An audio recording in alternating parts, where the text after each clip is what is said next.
Yeah, so these guys that you see her fighting, these are actually Bureau agents that have been overtaken, possessed, and corrupted by the Hiss. And some of them float up in the air, some of them, like this guy, attack her, and they take on different forms depending on how complete the corruption is. So she'll have a wide variety of enemies she'll have to defeat to regain control of the house. I love how calm she is. She's just strutting through there, just shooting him down. She's like, I got this. With this chair. Yeah. Well, as the game begins, they are invaded by the Hiss, an otherworldly force. They kill the current director of the FBC, and Jesse is chosen to be the new director and has to get the house back under control. That's a rough first day. Yeah. Yeah, it's hard. Now, there's also, it seems like there's this, with the supernatural aspect, I know we're looking at this right now. I don't want you to give anything away, but can you tell us a little bit about how that affects the gameplay? Well, Jesse has supernatural abilities that you're going to hopefully see in a little one. And there's the service weapon, which is this transforming gun that only the director of the Bureau can use. Like Excalibur, Yeah. And then you have the supernatural abilities. But like what we're seeing here now is kind of one of the things you want to do with the game is kind of juxtaposition of the mundane and then also the sort of craziness. There's plenty of that. Plenty of that in the game. So this clip is from the behind closed doors demo that we're showing here at E3. Just wanted to give people a sneak peek of it. I should maybe be quiet and let the images speak for themselves. Uh-huh. Yeah, this is normal.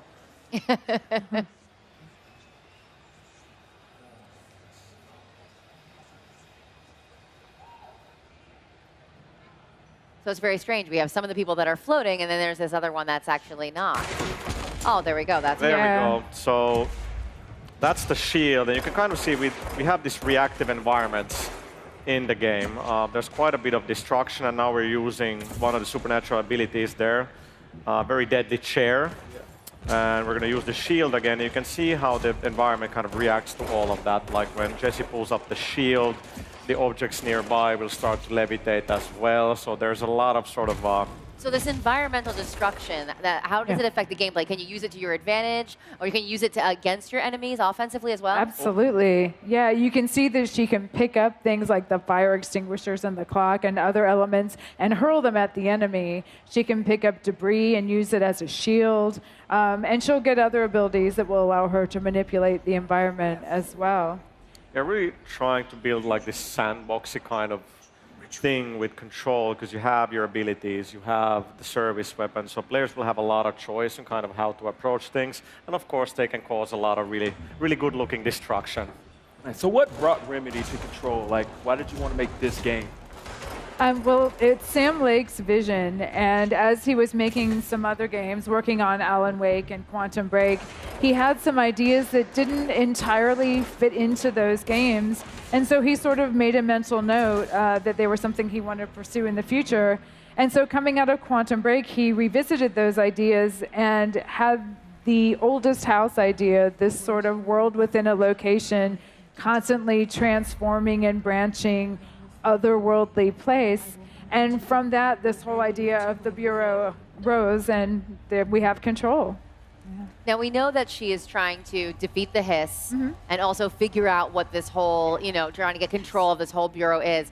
Are there certain quests that she goes on? Is there tasks that she has to do to get to the next level? Is it broken up like that, or is it more like open world? Well, she's the director, so the director has lots of different jobs. Definitely not open world. Just want to make sure we're talking in the right terms. It's much more of a kind of open-ended game than what we've done before. It's more of a sandbox. You can actually kind of, the characters you meet along the way, not everybody's going to be hostile in the oldest house. And then on top of that, there's going to be some really challenging gameplay that we're not going to talk about just yet. All right, I like it. Games Dark. Now, once again, we're seeing her service weapon here. Is this the iteration of it for the whole game, or are there ways to upgrade it as you meet potentially harder villains? Great question. So the service weapon, so it transforms. So there's going to be different forms. So it's always the same weapon, but as you progress through the game, you'll get different forms. So in the demo, we're using grip and shatter, which is kind of like a pistol, and then the other one is a little bit like a shotgun, just a lot cooler than your regular shotgun. But then there's going to be several other forms available as Jessie progresses through the game. Okay, so her weapon will upgrade and her other psychic powers will get upgraded as well as you play throughout Control. Absolutely. She can mod and upgrade both her abilities and her weapons. Yeah, so these guys that you see her fighting, these are actually Bureau agents that have been overtaken, possessed, and corrupted by the Hiss. And some of them float up in the air, some of them, like this guy, attack her, and they take on different forms depending on how complete the corruption is. So she'll have a wide variety of enemies she'll have to defeat to regain control of the house. I love how calm she is. She's just strutting through there, just shooting him down. She's like, I got this. With this chair. Yeah. Well, as the game begins, she is kind of led to the oldest house, so maybe this has been her calling. Yeah, which she discovers. The missions that we're showing you, this is roughly halfway through the game. So she does have a certain level of confidence here that she did not have in the beginning when she first discovered these abilities. And a lot of the challenge of this game is her learning to master these powers that have just been granted to her and discovering their limitations and what they can do. Now, I know fans of Remedy games obviously remember Max Payne. Were there any lessons you guys learned from that game that now, along with all the new technology that's available, that you really applied to Control? Yeah, I mean, you learn from every game, right? And we've internally talked a lot about, especially with Mixu, who's the game director on Control, how kind of Max Payne 2 really had everything. It had a great story, great action, a lot of replay value, and we kind of really want to make sure that Control has those same things. But we're bringing that sort of storytelling and mystery and those aspects definitely from Alan Wake into Control. I mean, you learn from every game, and I think it's been great to hear that when the trailer debuted in the PlayStation media briefing, which was an incredible moment for us. We've been working for so long to get there, and when people are like, what is that game? Yeah. Like, and then 30 seconds in, I could hear people around me like, is that a Remedy game? And I was like, there is that trademark kind of visual aspect to our game, so that was very cool. Yeah, I mean, it's not just learning from our past games, though. Remedy always tries to innovate with every game that we make, so we are taking some narrative risks.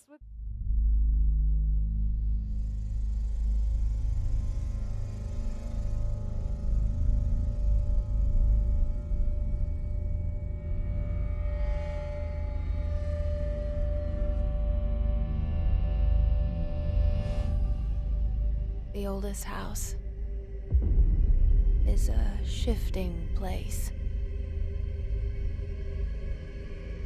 There are rules and rituals. You can keep traveling deeper.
PlayStation